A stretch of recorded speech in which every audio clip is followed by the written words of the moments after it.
ये जब जब चुनाव आएगा बिहार में तो 2 वीडियो ट्रेंड करता है, और वो दोनों वीडियो संजोग से इन्हीं का होता है जो है। एक वीडियो राजद वाले डालते हैं जो है, जो विपक्षी गुट है, और एक वीडियो डालते हैं एनडीए वाले जो एनडीए वाले जो वीडियो डालते हैं वो डालते हैं एक था लालू, और राज ने अपने बिहार को चुना। अब बिहार के साथ साथ आकर के रिप्रेजेंटेशन अपने मगधी को देने लगे जो है। तो इसका मतलब क्या समझो? अब मगही बोले वाला कोई है ना, कोई सुनवे न कई लखल पहले। अरे मैथिली सुन लखल, मैथिली में गानों आवे, गानों सुन लखल सब, लेकिन मगही में कुछ ना। भोजपुरी में तो भाई कुछ कहने न है, भोजपुरी तो गर्दा कबाड़ ले। और अभी इंडिया की जो बेस्ट वेब सीरीज हैं, जिनका मतलब लिस्टिंग जो है वर्ल्ड के बेस्ट वेब सीरीज में होता है, चाहे कोटा फैक्ट्री हो, पंचायत हो, तो ऐसी कंपनी के साथ, ऐसे लोगों के साथ, ऐसी टीम के साथ काम करने का मौका मिला जो इंडिया में वर्ल्ड लेवल बेस्ट है। मतलब कहते हैं वर्ल्ड। खराब बोलने वाला जो हमारा आदत है वही हमारे लिए थोड़ा सा क्या बोलते हैं, अभिशाप भी बन जाता है कभी कभी। जैसे एक पेज होता है ना, कोई फेसबुक पेज, तो वो अगर सही से चल रहा है जब तक चल रहा है, अगर कुछ लोगों को बुरा लग जाए तो वो लोग रिपोर्ट कर देते हैं। रिपोर्टिंग से क्या होता है कि वायलेशन लग जाता है, वायलेशन लगने से फेसबुक व्यूज घटा देता है, उस प्रकार से रिकमेंड नहीं करता आपके चैनल को। क्योंकि नमस्कार, आदाब, सत श्री अकाल। मैं चित्रंजन राय और आप देख रहे हैं बेलगाम भारत। बेलगाम भारत के खास एपिसोड व्यक्ति विशेष में हमारे साथ मौजूद हैं मगधी वॉइस के फाउंडर विश्वजीत प्रताप सिंह। आज जो विश्वजीत प्रताप सिंह से सवाल होंगे वो इनके निजी जिंदगी से जुड़े हुए सवाल कुछ होंगे, जिसमें कि कब इन्होंने अपना करियर शुरू किया और अभी किस मुकाम तक है। तो चलिए आइए शुरू करते हैं। पहला सवाल आपसे रहेगा विश्वजीत प्रताप सिंह जी कि कंटेंट क्रिएटिंग और एडिटिंग की दुनिया में, या कंटेंट क्रिएटिंग और एक्टिंग की दुनिया में आपने प्रवेश कब लिया? वो प्रवेश जो है हमारा स्कूल में ही हो गया था। और क्लास में जब भी कोई फंक्शन वगैरह का समय आता था तो सबसे पहले हाथ हम खड़ा करते थे कि भाई हमको एक्टिंग करना है, या गाना गाना है, या पार्टिसिपेट करना है। उससे होता था क्या कि जो हमारी रुचि थी उसको भी संतोष मिल जाता था कि हाँ भाई हमको ये सब करना है, तो हमको मौका मिल रहा है। साथ ही साथ बचपन में नटखट भी थे, तो पढ़ने से ही बच जाया करते थे, क्योंकि प्रैक्टिस के नाम पर क्लास बंक करना आसान होता था। हाँ, कोई टीचर कुछ नहीं बोलता था, क्यों क्या कर रहा है भाई? मैडम प्रोग्राम का प्रैक्टिस कर रहे हैं, पार्टिसिपेट किए हैं। तो वहीं से ये रुचि धीरे धीरे बढ़ती गई। और जो इच्छा होती है ना अंदर में, वो इच्छा अपना खेल एक ना एक दिन जरूर दिखाती है। वही खेल धीरे धीरे बढ़ते बढ़ते कॉलेज तक पहुंच गया। बड़े बड़े नुक्कड़ नाटक होने लगे, स्किट होने लगे, ड्रामा होने लगा, थिएटर होने लगा। देखिए ऐसा है कि हर चीज सिलसिलेवार ढंग से हम आपका रखेंगे। अच्छा ठीक है। आप बोल के निकलना चाह रहे हैं, हम बोल के निकलने नहीं देंगे आपको जो है। अच्छा। अब ये बता दीजिए कि हमारे दर्शकों को ये बताइए कि प्रारंभिक शिक्षा आपकी कब और कहाँ से शुरू हुई और कहाँ तक हुई? प्रारंभिक शिक्षा जो है हमारी धनबाद में शुरू हुई, पिस्तौदेवी विद्या भवन धनबाद, पुराना बाजार, टेम्पल रोड। और वहाँ से हम जो है 10th किए, मैट्रिक पास किए। उसके बाद धनबाद के बाद हम चले आए पटना। पटना में 4 साल जो है हम कोचिंग वगैरह। धनबाद मतलब काला सोना की नगरी धनबाद। बिल्कुल, ब्लैक डायमंड। तो हम उसी कोयले के खान से आए हैं, करीब 15 साल 16 साल रह करके वहां से 2006 में हमने धनबाद मतलब झारखंड के कोयलांचल में तपा हुआ वो हीरा आज बिहार में मौजूद है, ये कहना मौजूद है। उस समय हुआ नहीं था, झारखंड बिहार अलग। तो बहुत सारे लोग आपसे सवाल करते हैं कि आपने पहला जॉब आपको कौन सा था, किस चीज़ में आपने जॉब किया, या आप शुरू से ही कंटेंट क्रिएटिंग और राइटिंग और एक्टिंग में हैं? नहीं, सबसे पहला जॉब जो था हमारा वो मैकॉन लिमिटेड में था। मैकॉन लिमिटेड इंडिया की नंबर 1 डिज़ाइनिंग कंपनी है, जो भारत सरकार की मिनी रत्ना कंपनी है। और कहीं भी स्टील प्लांट वगैरह बनाना होता है भारत सरकार को, तो उसको डिज़ाइन करके यही देती है। तो हम उसी कंपनी में as a mechanical engineer join किए। मैकेनिकल इंजीनियर ज्वाइन किए थे। एक मैकेनिकल इंजीनियर जो एक क्या बोलते हैं, लोहे के प्लांट को देखने वाला इंजीनियर जो है, बहुत हार्ड चीज़ को देखने वाला इंजीनियर, और एक ही बार जो है उसका जो एंट्री होता है एक सॉफ्ट कॉर्नर जो मतलब फील्ड में होता है, और वो ये कॉर्नर इंजीनियरिंग क्षेत्र से छोड़ करके जो है मतलब ये क्या बोलते हैं उसको, जो दिलों का बादशाह बन जाता है, लोगों के दिलों पे राज करने लगता है। ये कौन सी मतलब खूबी है आपकी जो है कि कहाँ आपने इंजीनियरिंग की थी जो है, वहाँ पे आपको कुछ टेक्निकल चीज़ें मतलब जाननी थी, बतानी थी, उसके तहत आपको काम करना था, और आप आ गए जो है राइटिंग और एक्टिंग की दुनिया में? अरे तो कोई गुनाह तो नहीं किए हैं हमको, जैसा लगता है, क्योंकि हमारी रुचि ही थी इसमें। वो रुचि नहीं थी, वो समय के साथ वो घटना घट रही थी।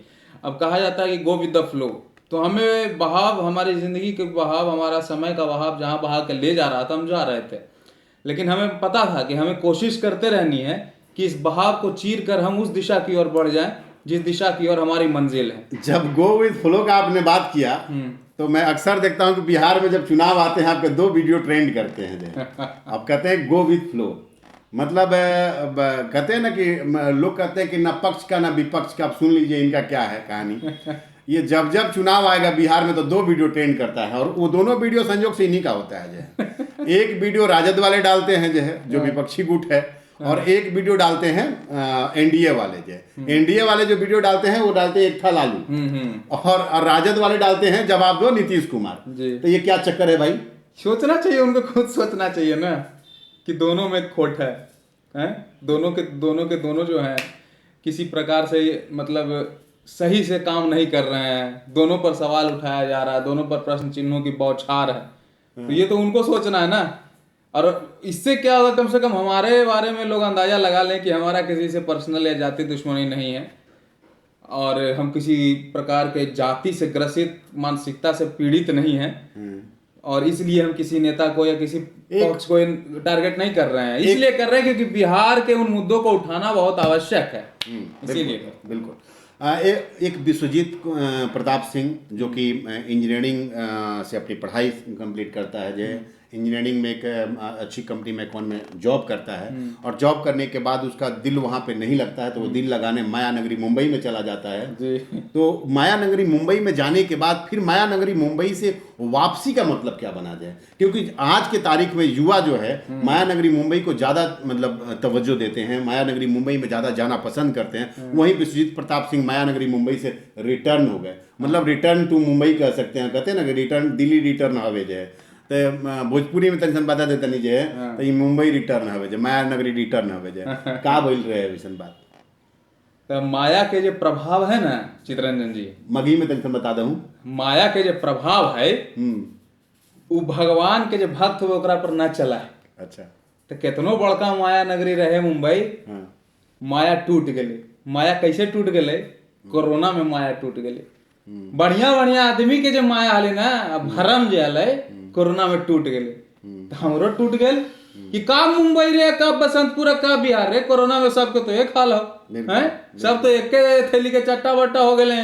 तू मुंबई रह के का कर ले हैं, हम बिहार रह के का करे, थोड़ा ज्यादा तो आजादी हमारे बिहार में हल। उघड़ी जब वीडियो कॉल पर देखते थे कि बाबूजी एकदम शान से घूम रहे हैं, बोल रहे हैं जा रहे हैं मॉर्निंग वॉक या इवनिंग वॉक करने, और यहाँ पर घर से निकलने नहीं दे रहा था, कैद खाना में। तो काहे का मुंबई और पेरिस और लंदन जी दिखा दिया ना दुनिया को औकात कोरोना की आप क्या है। एक छोटा सा वायरस जो नजर तक नहीं आता है आपको घर में पैक करने पे मजबूर कर। अच्छा चलिए, मुंबई तो गए, कोई बात नहीं। जो एक लड़का जो है धनबाद के तपती हुई नगरी से निकलता है हीरा बन करके, वो हीरा फिर मुंबई का रुख करता है जो है सपनों के शहर में जो है, और उस सपनों के शहर में कहीं ना कहीं कुछ दिनों तक खोता है और उसके बाद फिर रिटर्न बिहार हो जाता है। तो उस खोए हुए दिन का कुछ याद बताइए कि आप वहाँ पे मुंबई में गए तो कहाँ पे काम किया और क्या मुंबई में गए तो सबसे पहले इंडिया की number 1 company the viral fever में काम किए हम एज अ राइटर। और अभी इंडिया की जो बेस्ट वेब सीरीज हैं, जिनका मतलब लिस्टिंग जो है वर्ल्ड के बेस्ट वेब सीरीज में होता है, चाहे कोटा फैक्ट्री हो, पंचायत हो, तो ऐसी कंपनी के साथ, ऐसे लोगों के साथ, ऐसी टीम के साथ काम करने का मौका मिला जो इंडिया में वर्ल्ड लेवल बेस्ट है। मतलब कहते हैं वर्ल्ड में इंडिया लेवल बेस्ट, कुछ ही कह दीजिए, एकदम नंबर 1 कंपनी। तो वहाँ काम किए मस्त से, एकदम मस्ती से राजा रवीश की रिपोर्ट लिखा करते थे, खूब अच्छा लगता था, काफ़ी कुछ सीखे वहाँ पे। और उसके साथ ही साथ जो है हम लोग युगल के साथ मुलाकात होने के बाद मगही की तरफ मुड़ना शुरू हो गए। वो जो मगही की तरफ मुड़ना शुरू हुए, मगही में बोलना शुरू किए, तो कहीं ना कहीं जो है मगही को खींचने लगा, समझे, और वही हमको खींच करके बिहार ले आया।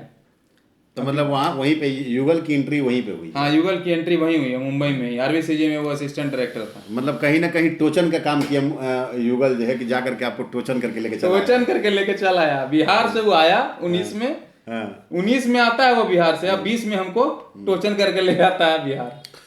एक लड़का विश्वजीत प्रताप सिंह मुंबई जाता है, मुंबई में अपने सपनों को तलाश करता है। तलाश करने के दौरान जब बहुत कुछ हाथ नहीं लगता है जो है, तो कहीं ना कहीं एक मतलब चाहत होती है कि एक बहुत बड़े चीज़ को हम अंजाम दे जाए, और वो कम से कम जो है एक्टिंग के क्षेत्र में ही दे जाए।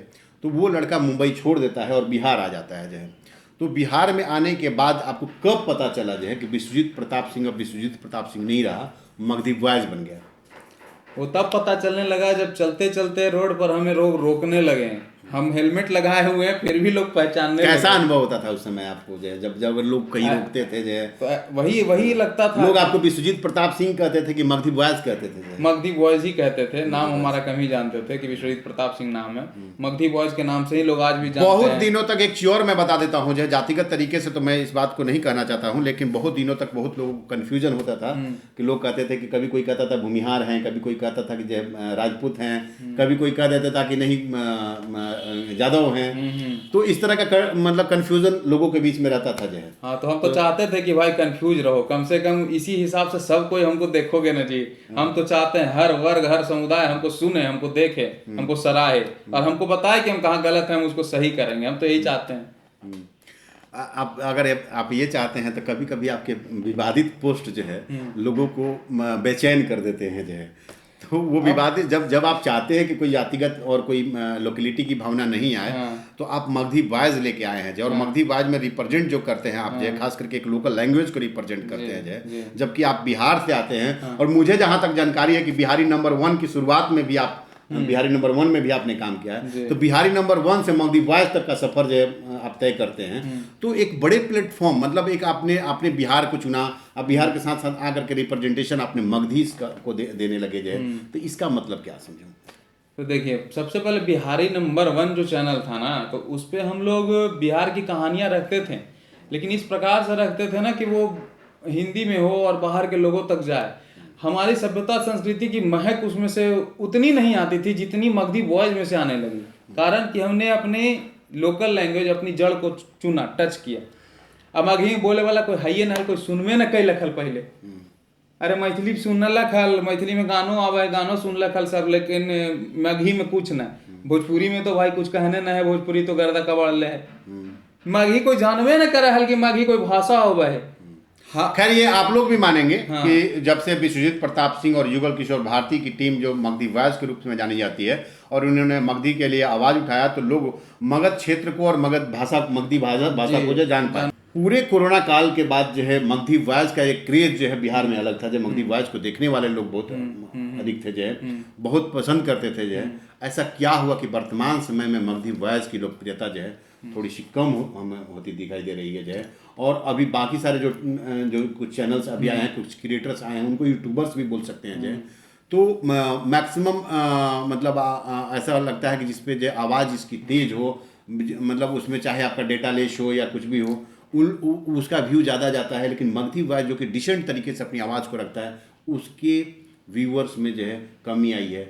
क्या सोचते हैं इस पर आप? देखिए, इसका बहुत सारा कारण है। सबसे बड़ा कारण तो हम खुद हैं। हम स्वच्छंद और साफ और खरा बोलने वाला जो हमारा आदत है, वही हमारे लिए थोड़ा सा क्या बोलते हैं, अभिशाप भी बन जाता है कभी कभी। जैसे एक पेज होता है ना, कोई फेसबुक पेज, तो वो अगर सही से चल रहा है जब तक चल रहा है, अगर कुछ लोगों को बुरा लग जाए तो वो लोग रिपोर्ट कर देते हैं। रिपोर्टिंग से क्या होता है कि वायलेशन लग जाता है, वायलेशन लगने से फेसबुक व्यूज़ घटा देता है, उस प्रकार से रिकमेंड नहीं करता आपके चैनल को, क्योंकि समझिए एक प्रकार से ब्लैक लिस्टेड हो जाते हैं। ब्लैक लिस्टेड, हाँ, मान लीजिए कॉलेज में गए हैं, बहुत शैतानी कर रहे हैं, तो ब्लैक लिस्टेड हो जाता है, उसको अटेंडेंस नहीं मिलता है। लड़का होनहार है, लड़का बैक बेंचर है, लेकिन थोड़ा शैतानी कर दिया है तो उसको जो है टीचर लोग नंबर नहीं देता है, उसको टीचर लोग केयर नहीं करता है। तो वही हो गया है, लोकप्रियता नहीं कम हुई है, व्यूज कम हो गया, व्यूज कम हो गया है। तो चलिए हम आपसे आग्रह करते हैं, बेलगाम भारत के टीम आपसे आग्रह करती है कि मगधी बॉयज एक अच्छा प्लेटफॉर्म है, इनको लाइक और सब्सक्राइब करिए जो है, और कोशिश करिए कि ज़्यादा से ज़्यादा जो है इनको आप देख सके जो है। लेकिन इसके साथ एक शर्त भी है जो है कि हम अगर इनको सपोर्ट कर रहे हैं तो इनसे भी हम सपोर्ट लेंगे। आप हमारे दर्शकों से अपील करिए और आप अपने दर्शकों से भी अपील करिए कि बेलगाम भारत को जो है बेलगाम तरीके से अपनी आवाज़ को रखने के लिए बेलगाम भारत जाना जाता है। और आपको इतना जरूर कह रहे हैं कि किसी भी आवाज़ को जो है दबने नहीं दिया जाएगा। हर उस आवाज़ की प्रखर आवाज़ बनेंगे हम, हर उस आवाज़ का जो है प्रखरता से अपनी रखेंगे जो है, ये आपसे वादा करते हैं। और इसी वादा के साथ में जब विश्वजीत प्रताप सिंह से आग्रह करेंगे कि आप हमारे लिए कुछ अनुरोध। भ्रष्टाचार के कानों में और भ्रष्टाचारियों के कानों में प्रचंड नाद करने वाला जो डम डम डम डम डमरू का नाद है, वही है ये बेलगाम भारत। तो इसको जरूर आप लोग सपोर्ट कीजिए, लाइक कीजिए, शेयर कीजिए, सब्सक्राइब कीजिए, ताकि ये आवाज़ जो है एक भीषण आवाज़ बनकर, एक टंकार बनकर उभरे, गांडीव की टंकार बन जाए बेलगाम भारत उन भ्रष्टाचारियों के लिए। तो हम यही चाहते हैं कि इसको सपोर्ट कीजिए, आगे बढ़ाइए, ताकि आपकी आवाज़, जनता की आवाज़, जनतंत्र की आवाज़, लोकतंत्र की आवाज़ कमज़ोर ना हो पाए। आपने कुछ इसके लिए स्लोगन भी बनाया था मेरे से हाँ, बोला इसका था। कुछ ऐसा था कि बेलगाम है ये, इंसाफ का पैगाम है ये, बेलगाम भारत, ऐसा ही था। तो चलिए आप आगे हमारे साथ देखते रहिए Belgam Bharat, the voice of Indians, और ऐसे ही व्यक्ति विशेष में हम आपको एक नई सक्सेस के साथ मिलवाते रहेंगे। आगे के लिए इतना ही, धन्यवाद। धन्यवाद।